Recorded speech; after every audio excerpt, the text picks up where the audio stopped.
Dictation start होगी 5 second बाद। Yes, cloning विज्ञान की एक अति उन्नत तकनीक है जो पिछले कुछ वर्षों में अत्यधिक विवादास्पद रही है। कुछ लोग इसे मनुष्य के लिए वरदान तो कुछ लोग इसे अभिशाप मानते हैं। इसलिए कुछ लोग इसके अनुसंधान का समर्थन करते हैं तो कुछ लोग इसका विरोध। क्लोनिंग उचित है या अनुचित, इसे जानने के लिए सबसे पहले हमें यह जानना होगा कि इसके विविध पक्ष क्या हैं। क्लोनिंग का तात्पर्य होता है प्रतिरूपण। क्लोनिंग अथवा प्रतिरूपण आनुवांशिक रूप से समान प्राणियों के अलैंगिक प्रजनन की ऐसी कृत्रिम जैव वैज्ञानिक प्रक्रिया है जिसमें किसी प्राणी की कोशिका अथवा डीएनए का प्रयोग उसके प्रतिरूप अथवा क्लोन को जन्म देने के लिए किया जाता है।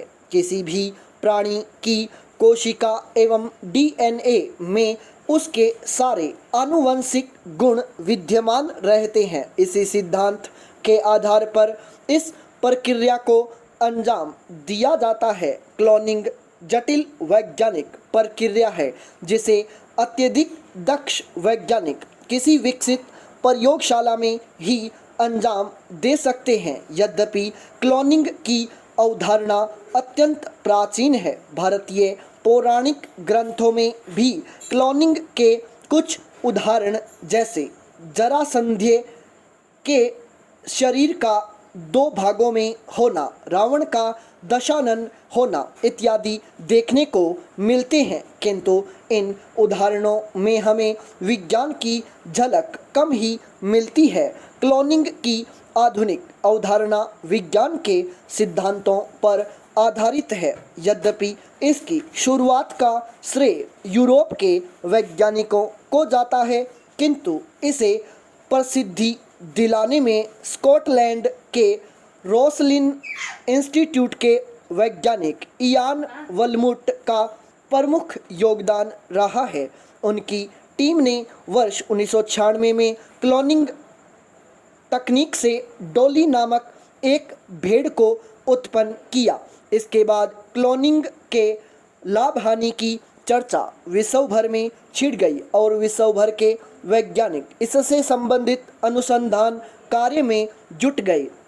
भारत में भी करनाल के कृषि वैज्ञानिकों ने क्लोनिंग तकनीक से उन्नत प्रजाति की भैंस के विकास में सफलता प्राप्त की है। क्लोनिंग से संबंधित विवादों का सिलसिला मानव क्लोनिंग की शुरुआत के साथ शुरू हुआ। डॉली नामक भेड़ को उत्पन्न करने वाले वैज्ञानिकों की टीम की अगुवाई करने वाले नोबेल पुरस्कार प्राप्त इंग्लैंड के वैज्ञानिक सर जॉन गर्डन मानव क्लोनिंग के समर्थन में कहते हैं, यदि क्लोनिंग वास्तव में मानव की समस्याओं का निदान करता है और लोगों के लिए लाभकारी है तो मेरे विचार से इसे स्वीकार करना चाहिए। आने वाले 50 वर्षों में ऐसे माता पिता जिन्होंने दुर्घटनाओं में अपने बच्चों को खो दिया हो, उनके क्लोन प्रतिरूपों को पाने में सक्षम हो जाएंगे। निस्संदेह क्लोनिंग से कई लाभ हो सकते हैं। यह तकनीक जंतुओं एवं पेड़ पौधों की विलुप्त प्रजातियों के लिए निश्चित तौर पर वरदान साबित हो सकती है। इस तकनीक के माध्यम से इन्हें पुनर्जीवन दिया जा सकता है। निसंतान दंपतियों को भी इस तकनीक से संतान प्राप्ति संभव है। इस तकनीक की सहायता से मानव अंगों का विकास कर दुर्घटना में घायल लोगों का इलाज किया जा सकता है। यह अनेक प्रकार की बीमारियों का हल निकालने में भी सहायक साबित हो सकती है। क्लोनिंग कृषि एवं पशुपालन के लिए वरदान साबित होगी। इसके माध्यम से उन्नत नस्ल की गायें एवं भैंसें तैयार की जा सकेंगी।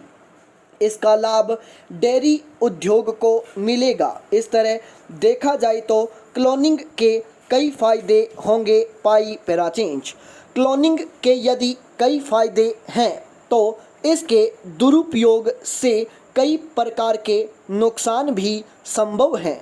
अपराधी अपना क्लोन पैदा कर उससे अपराध करवाएंगे। इस तरह असली अपराधी पर्दे के पीछे से अपने कार्य को अंजाम देते रहेंगे और नकली अपराधी को पकड़कर भी कानून असली अपराधी का कुछ बिगाड़ नहीं पाएगा। इस तकनीक की मदद से सुपर मानव को जन्म दिया जा सकता है। वह सुपर मानव अनेक प्रकार की शक्तियों से संपन्न हो सकता है।